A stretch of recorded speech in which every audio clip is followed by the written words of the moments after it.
Good evening students. आज हम आ चुके हैं लेक्चर 2 पे, जिसका नाम है टाइप्स ऑफ रैपिड प्रोटोटाइपिंग। इस लेक्चर में हम different types of rapid prototype के बारे में जानेंगे, कितने प्रकार की रैपिड प्रोटोटाइपिंग होती है, प्लस एक टाइप को हम डिस्कस भी करेंगे। तो आ जाते हैं, लेक्चर पे चलते हैं, देखते हैं क्या क्या है इस टॉपिक में हमारे पास। चलिए, रैपिड प्रोटोटाइपिंग टेक्नोलॉजीज़। मैंने रैपिड प्रोटोटाइपिंग को कहीं आरपी से भी लिखा हुआ है, तो आप समझ जाइएगा वो रैपिड प्रोटोटाइपिंग है। ठीक है, पहली आती है स्टीरियोलिथोग्राफी, या फिर ब्रैकेट में इसको बोल सकते हैं हम SLA।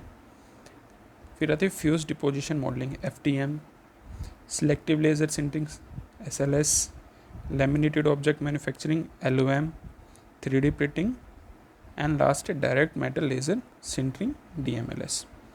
ये 6 प्रकार की हमारी रैपिड प्रोटोटाइपिंग है जो हमें पढ़नी है। अब हम classification of rapid prototyping technologies. There are various ways to classify the rapid prototyping techniques that have been currently developed. The rapid prototyping classification used here is based on the form of starting material. यहाँ पे जो हमने classification की गई है rapid prototyping की, वो हमने स्टार्टिंग मटेरियल के बेसिस पे की हुई है। स्टार्टिंग मटेरियल मतलब कौन सा मटेरियल उसमें यूज़ हो रहा है फाइनल प्रोडक्ट बनाने के लिए। ठीक है, जब पहली है हमारा liquid based, solid based and powder based. अब बताते हैं liquid based rapid prototyping system. Starting material is a liquid, जैसे कि नाम से ही हमें पता चल रहा है कि लिक्विड बेस्ड है ये, तो इसमें जो रॉ मटेरियल है हमारा, जिससे हमारा फाइनल प्रोडक्ट बन रहा है, वो हमारा लिक्विड फॉर्म में है। About a dozen of rapid prototyping technologies are in this category. The following are desired here: stereolithography, solid ground curing, and droplet deposit manufacturing. तो इसमें कह क्या रहा है ये कि हमारी डजन्स मतलब बहुत सारी रैपिड प्रोटोटाइपिंग टेक्नोलॉजीज मार्केट में अवेलेबल है, जिनमें से कुछ ये तीन को हमें स्टडी करना है। सबसे पहला टॉपिक है हमारा स्टीरियोलिथोग्राफी। ठीक है, स्टीरियोलिथोग्राफी के और भी कई नाम होते हैं जो इस स्लाइड में दिए गए हैं। पहला नाम है स्टीरियोलिथोग्राफी SLA और SL। दूसरा नाम है स्टीरियोलिथोग्राफी अपैरेटस, इसको हम बोल सकते हैं SLA।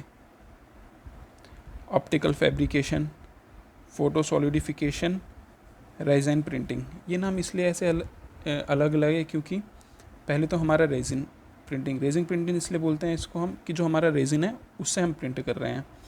फोटो सॉलिडिफिकेशन यानी कि फोटोन्स आप जानते हैं सनलाइट में होते हैं, तो उन फोटोन्स की प्रेजेंस में आते ही हमारा जो रेजिन है सॉलिडिफाई हो जाता है, तो इसलिए इसको फोटो सॉलिडिफिकेशन बोल सकते हैं। ऑप्टिकल फैब्रिकेशन, ऑप्टिकल इसलिए क्योंकि जो हमारी एक लेज़र इसमें यूज़ होती है, लेज़र मिरर पे फॉल करती है और फिर वो मिरर से हमारे रिफ्लेक्ट होके आती है हमारे लिक्विड रेजिन पे, तो यहाँ ऑप्टिक्स का यूज़ हो रहा है, इसलिए इसको ऑप्टिकल फैब्रिकेशंस भी बोल सकते हैं। अब जाते हैं हमारी टेक्निक पे, होती क्या है, किस प्रकार होती है। ये मैंने इंग्लिश में लिखा है और ये हिंदी में लिखा है, जिसे हिंदी में पढ़ना है वो हिंदी में भी पढ़ सकता है इसके बारे में। अब आ जाते हैं, चलिए, रैपिड ये stereolithography is a rapid prototyping process for fabricating a solid plastic part out of a photosensitive liquid polymer using a direct laser beam to solidify the polymer. Meaning, stereolithography एक रैपिड प्रोटोटाइप की technique है जिसमें हमारा एक special प्रकार का liquid होता है, फोटोसेंसिटिव लिक्विड पॉलीमर। इस लिक्विड पॉलीमर की खासियत क्या होती है, ये हमारा UV रेज की प्रेजेंस में आते ही सॉलिडिफाई हो जाता है, और जैसे सॉलिडिफाई हो जाएगा तो ये हार्ड हो जाएगा। सॉलिडिफाई मतलब हार्ड होना। ठीक है, तो इस टेक्निक में हम फोटोसेंसिटिव लिक्विड पॉलीमर को सॉलिडिफाई करते हैं फाइनल प्रोडक्ट बनाने के लिए। ठीक है, सिंपल लैंग्वेज में ये बोल सकते हैं। Part fabricated is accomplished as a series of layer in which one layer is added into a previous layer gradually build to desired 3D। Means जो हमारा पार्ट फैब्रिकेट कर रहे हैं हम उसको लेयर बाय लेयर के फॉर्म में बनाएंगे। इसका हमारा एक दूसरे टर्म में मैं यूज़ कर सकता हूँ additive manufacturing. Layer by layer को मैंने आपको बताया था एडिटिव मैन्युफैक्चरिंग। एडिटिव मतलब ऐड करना, सिमिलरली वही हमारी एक लेयर के ऊपर दूसरी लेयर ऐड हो रही है, इसलिए हम इसको बोल रहे हैं additive manufacturing. The first edition of rapid prototyping introduce इन 1988। 1988 में ये हमारी सबसे पहले इंट्रोड्यूस की थी और 3D सिस्टम ने इसको इंट्रोड्यूस किया था। स्टीरियोलिथोग्राफी की खासियत यह है, सबसे पुरानी जो हमारे रैपिड प्रोटोटाइपिंग की टेक्नोलॉजी है वो SLE ही है, यही टेक्नोलॉजी है। आज के टाइम में हमारे बहुत जगह इंस्टॉल हो रही है, बहुत जगह यूज़ हो रही है ये stereolithography rapid prototyping. Next slide में जाते हैं। ये हमारी सिस्टम अरेंजमेंट होती है रैपिड प्रोटोटाइपिंग की, स्टीरियोलिथोग्राफी की। ये इस तरह से अरेंजमेंट होती है। मैं थोड़ा जूम कर देता हूँ इसको।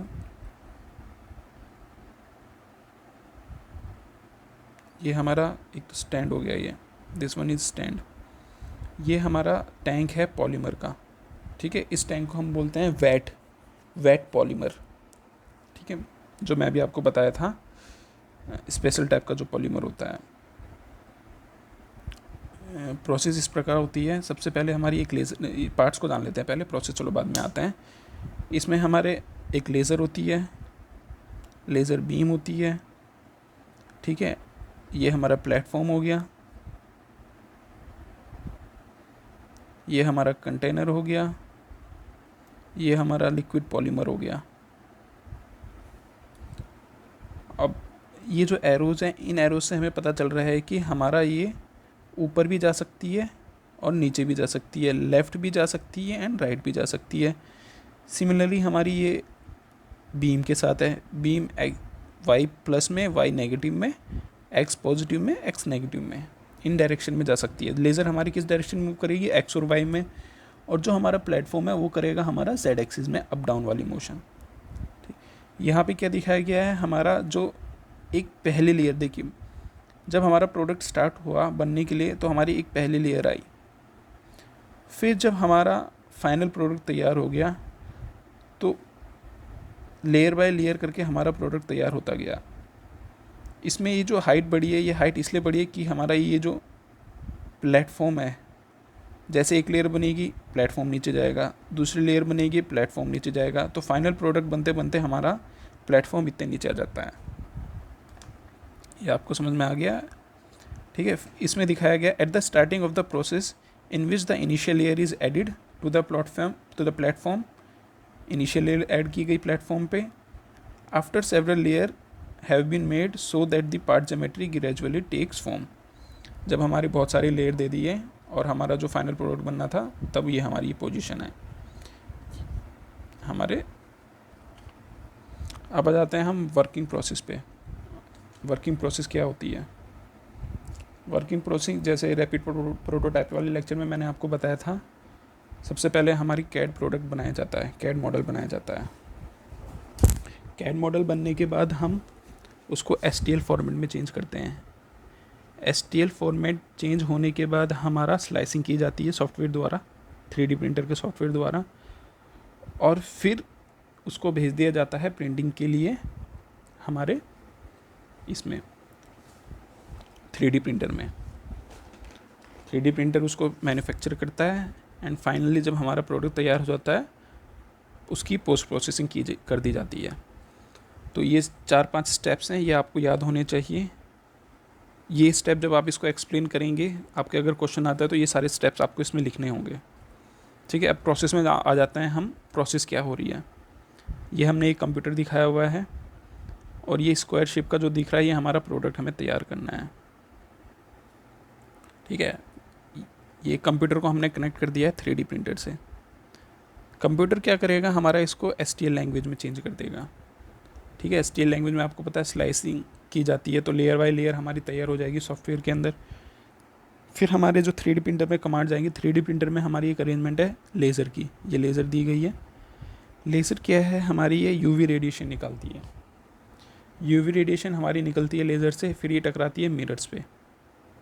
ये मिरर से लगा हुआ है हमारा यहाँ पे। मिरर से टकराने के बाद ये हमारी 90 डिग्री पे डिफ्लेक्ट हो जाती है और ये हमारे लेयर बाय लेयर प्रोडक्ट तैयार करती है।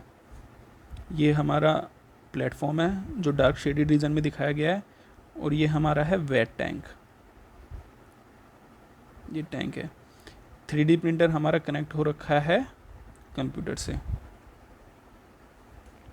तो एक लेयर बनाएगी मशीन, फिर लेज़र उसको स्कैन करेगी, फिर दूसरी लेयर बनाएगी, लेज़र फिर उसको स्कैन करेगी। इस तरह से लेयर बाय लेयर करते करते करते हमारा फाइनल स्क्वायर ये क्यूब शेप का प्रोडक्ट तैयार हो जाएगा।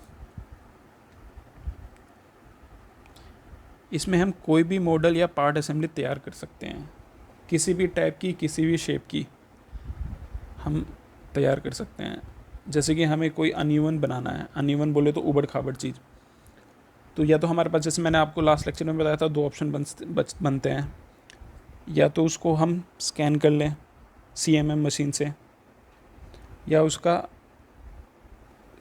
सॉलिड मॉडल बना लें। Solid model in the sense CAD या ये सॉलिड वर्क्स की सहायता से मॉडल बना ले। तो जैसे हमारा कोई कॉम्प्लिकेटेड शेप है, उसको हम CMM मशीन से स्कैन कर लेंगे, और उस स्कैन करके जो उसकी हमें पैरामीटर या जो ज्योमेट्री मिलेगी उसको हम फेड कर देंगे इस कंप्यूटर के अंदर, और फिर उसके बाद हमारी प्रोसेस स्टार्ट हो जाएगी उस प्रोडक्ट को बनाने की। एक बार देख लेते हैं। It works by focusing an ultraviolet laser on a vat of platform resin. Vat का मतलब होता है टैंक। ये जो टैंक है इसको हम वेट बोलते हैं, जिसके अंदर हमारा लिक्विड पॉलीमर भरा हुआ है। ये पॉलीमर की खासियत मैंने आपको बता दिया था, ये फोटो सेंसिटिव होता है। लाइट की प्रेजेंस में यूवी आते ही या यूवी रेडिएशन के प्रेजेंस में आते ही ये हार्ड हो जाता है। ठीक है, ये हमारा आगे बढ़ते हैं। With the help of computer-aided manufacturing or computer-aided software CAM, the UV laser is used to draw a pre-programmed design on or shape on which the surface of polymer wet। वही हमारी लेज़र क्या है, जैसा हमने programme दिया है उस हिसाब से मूव करेगी, और इस बेड के ऊपर जो हमारा ये तैयार हो रखा है रेजिन, उसको हार्ड कर देगी। इसमें एक चीज़ और होती है, ब्लेड होता है एक, इस जगह पे ब्लेड होता है, वो मैं ड्रॉ करना भूल गया हूँ।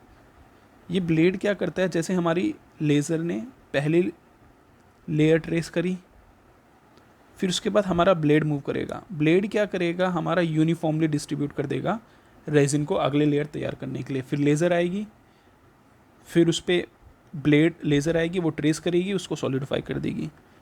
फिर ब्लेड आएगा हमारा, ब्लेड उसको फिर प्लेन करेगा। ठीक है, तो ये एक ब्लेड होता है, वो आप बना लीजिएगा, यहाँ पे ब्लेड मिसिंग है। The platform upon which the object is place move downward. जैसे जैसे हमारी थिकनेस बढ़ती, हाइट बढ़ती जाएगी ऑब्जेक्ट की, वैसे वैसे हमारा प्लेटफॉर्म नीचे होता जाएगा। This process is repeated by each layer of the design until 3D object is complete. Okay, अब हम कुछ फैक्ट्स जान लेते हैं 3D इसके STL के, 3D रैपिड प्रोटोटाइपिंग STL के। Each layer is of thickness 0.76 mm से 0.50 mm के बीच में होती है। जितनी पतली हमारी लेयर्स होंगी उतना अच्छा रेजोल्यूशन होगा। रेजोल्यूशन मतलब उसकी क्लैरिटी, उतना साफ सुथरा हमारा काम होगा। The starting material is liquid monomer. Okay, polymerisation occur upon exposure of UV light produce by helium, cadmium and argon ion laser. जो हमारी लेज़र होती है वो यहाँ पे हीलियम, कैडमियम, आर्गन लेज़र होती है। हीलियम, कैडमियम की और आर्गन लेज़र। ठीक है, इस लेज़र की हेल्प से हम लोग पॉलीमर को सॉलिडिफाई करते हैं या उसको पॉलीमराइज करते हैं। लेज़र स्कैन स्पीड टिपिकली 500 से 2500 mm। जो ये लेज़र स्कैन करती है, इस स्पीड पे हमारी स्कैन करती है अपने प्रोडक्ट को। ठीक है, एक ही प्रोडक्ट दिखा रखा है इसमें, जो हमने रैपिड प्रोटोटाइपिंग से तैयार किया गया है स्टीरियोलिथोग्राफी में। एडवांटेजेस और डिसएडवांटेजेस पे आ जाते हैं। एडवांटेजेस इस प्रकार है इसकी, सबसे पहले तो हमारी स्पीड, SLA की स्पीड इतनी ज़्यादा होती है कि हमें इसको मैन्युफैक्चर करने के लिए बहुत कम टाइम लगता है। ठीक है, पार्ट प्रोग्राम को हम कुछ समय में या कुछ दिन के अंदर तैयार कर देते हैं। वहीं अगर दूसरी हमारी कोई कन्वेंशनल मशीन होती तो उसमें मे भी हमें वीक्स लग जाते, मंथ लग जाते। वो डिपेंड करता है हमारा कितना चीज़ कॉम्प्लेक्स है। और यहाँ पे हमारे कॉम्प्लेक्स चीज़ को भी ज़्यादा से ज़्यादा 1 दिन 2 दिन इतने टाइम में हमारा प्रोडक्ट तैयार हो जाएगा। The length the length of time it take to produce a single part depend upon the complexity of the design. वही जितना कॉम्प्लेक्स होगा डिज़ाइन उतना ज़्यादा टाइम लगेगा, ठीक है। Printing time can last anywhere from hour to more than day. Printing का जो टाइम होता है हमारा घंटों से लेकर एक दिन तक हो सकता है आराम से। अब prototype and design made by stereolithography are strong enough to be machined.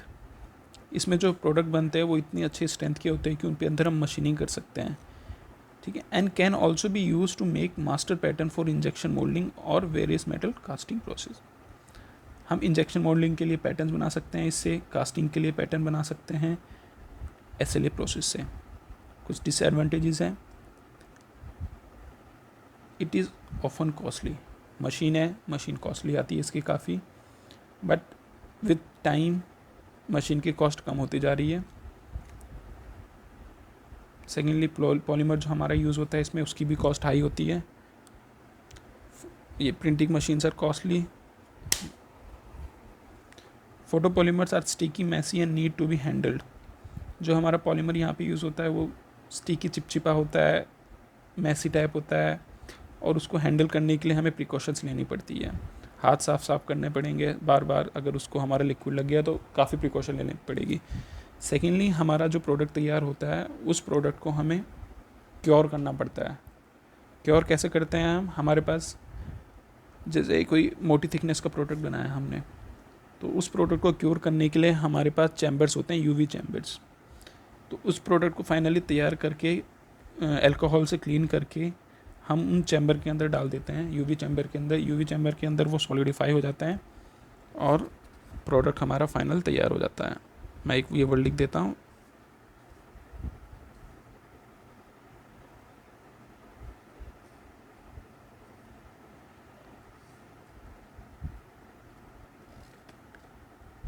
UV chambers.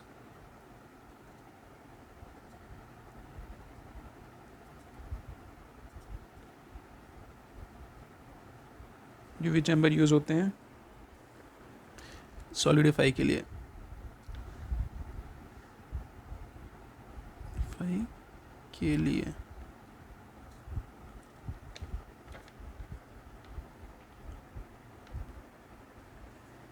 आज के वीडियो लेक्चर में स्टूडेंट्स इतना ही है, और अब नेक्स्ट लेक्चर में मैं आपको बताऊंगा अगले टाइप की rapid prototyping. Okay, thank you, take care.